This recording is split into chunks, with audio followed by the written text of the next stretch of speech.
ದಿವಂಗತ ಜಗದ್ಗುರುಗಳಾದ ಫ್ರಾನ್ಸಿಸ್ ರವರ ಮೂಲ ಹೆಸರು ಹೊರ್ಗೆ ಮಾರಿಯೋ ಬೆರ್ಗೋಗ್ಲಿಯೋ. ಇವರು 1936 ಡಿಸೆಂಬರ್ 17ರಂದು ಇಟಾಲಿಯ ಬೊರ್ನೆಸ್ ವೇರಿಸ್ನಲ್ಲಿ ಜನಿಸಿದರು. 5 ಮಂದಿ ಮಕ್ಕಳಲ್ಲಿ ಮೊದಲಿಗರು. ಇವರು ಯಾಜಕ ದೀಕ್ಷೆಯನ್ನು 1969ರಲ್ಲಿ ಪಡೆದರು. 1998ರಲ್ಲಿ ಬೊರ್ನೆಸ್ ವೇರಿಸ್ನ ಮಹಾಧರ್ಮಾಧ್ಯಕ್ಷರಾಗಿ ಆಯ್ಕೆಯಾದರು.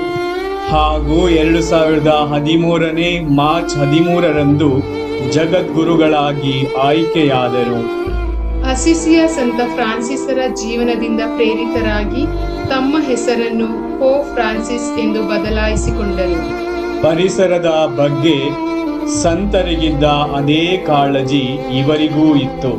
ಅಸಿಸಿಯ ಸಂತ ಫ್ರಾನ್ಸಿಸರಂತೆ ಇವರು ಸಹ ಸರಳ ಜೀವನವನ್ನು ಮೈಗೂಡಿಸಿಕೊಂಡು ಜನಮಾನಸದಲ್ಲಿ ಅಜರಾಮರರಾಗಿದ್ದಾರೆ. ಸಾಮಾನ್ಯರಲ್ಲಿ ಸಾಮಾನ್ಯರಂತೆ ಬದುಕಿ ಕ್ರಿಸ್ತನ ಪ್ರತಿಬಿಂಬವಾಗಿ ಜೀವಿಸಿದ ಇವರು ಇಡೀ ವಿಶ್ವಕ್ಕೆ ಪ್ರಭುವಿನ ನೈಜ ಪ್ರೀತಿ ಹಾಗೂ ಸೇವೆಯ ಪ್ರತಿರೂಪವಾಗಿ ಬಾಳಿದರು.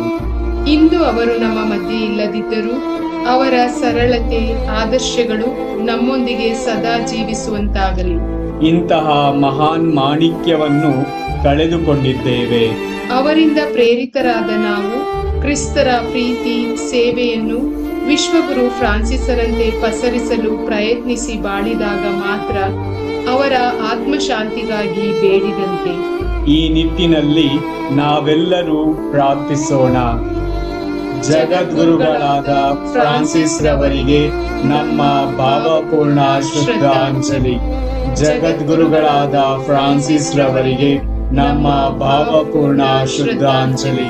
ಜಗದ್ಗುರುಗಳಾದ ಫ್ರಾನ್ಸಿಸ್ ರವರಿಗೆ ನಮ್ಮ ಭಾವಪೂರ್ಣ ಶ್ರದ್ಧಾಂಜಲಿ.